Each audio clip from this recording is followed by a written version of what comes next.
You've already mentioned your rejection of organised religion, but can you explain to us why you are so positively against How those can things? you organize a human being according to a pattern? Whether it's a religious pattern, faith, belief, dogma, rituals, how can you shape man who is extraordinarily alive and to a particular mode, like the communists are trying to do, the totalitarians are trying to force man to a certain way of thinking, which is so contrary to freedom. Freedom, man has always sought throughout history to be free. That was one of his urgent, constant demands. Not only from poverty, environmental ugliness and so on, but to be free from the sorrow, pain and anxiety and so on, those things. And how can any structured religious attitude give him freedom? So if you've rejected religion and you've rejected faith, what's your alternative? It's rather complex.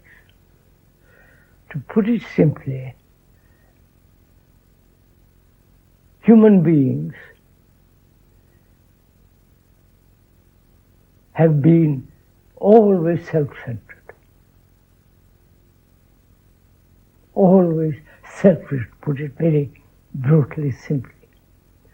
And various religions have tried to help him not to be so self-centered and identify yourself with something greater. But the greater is still part of selfishness. And so I think one should really begin with self-knowledge.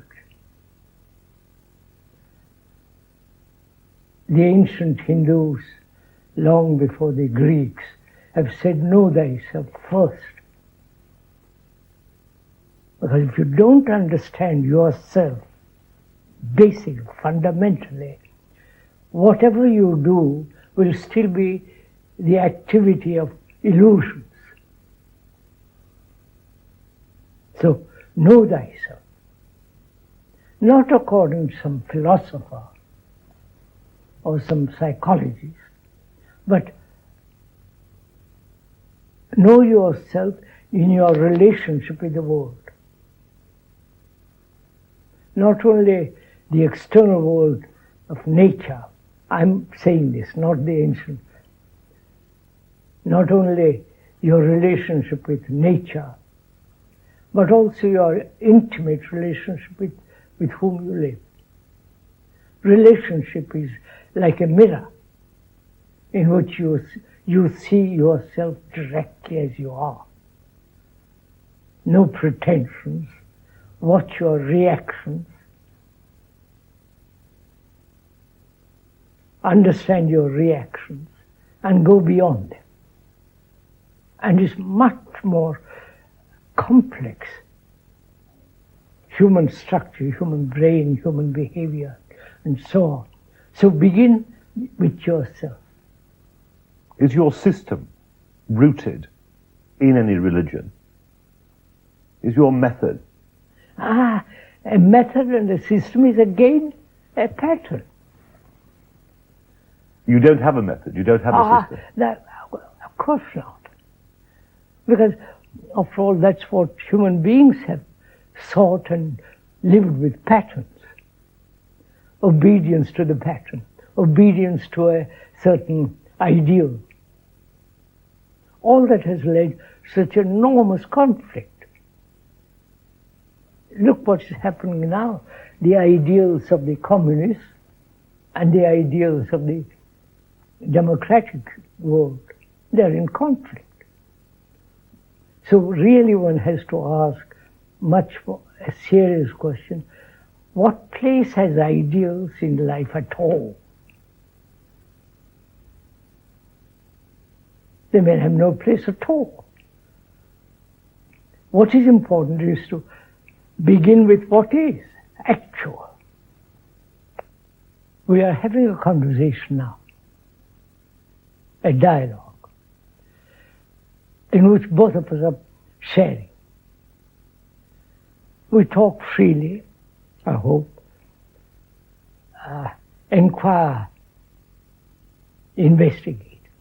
Therefore, there is no system in that. Both of us are seriously concerned about something, and we begin to have a dialogue about it. Why human beings throughout the world live in conflict? Why should I have a system about that? And whether we can live without conflict. Because conflict is destroying the world. Not only in personal relationship, but with nature, with other human beings. So, is it possible to live without conflict? Is it possible to live a life of great, if I can use that word which has been so spoiled, love? And be free of suffering. And this is, one should have a system of inquiry into that. But in inquiring, we discover a great many things. If we are both attentive, watchful, and we discover the most fantastic and real things. And the perception of that brings us together. There is no you and me, the perception.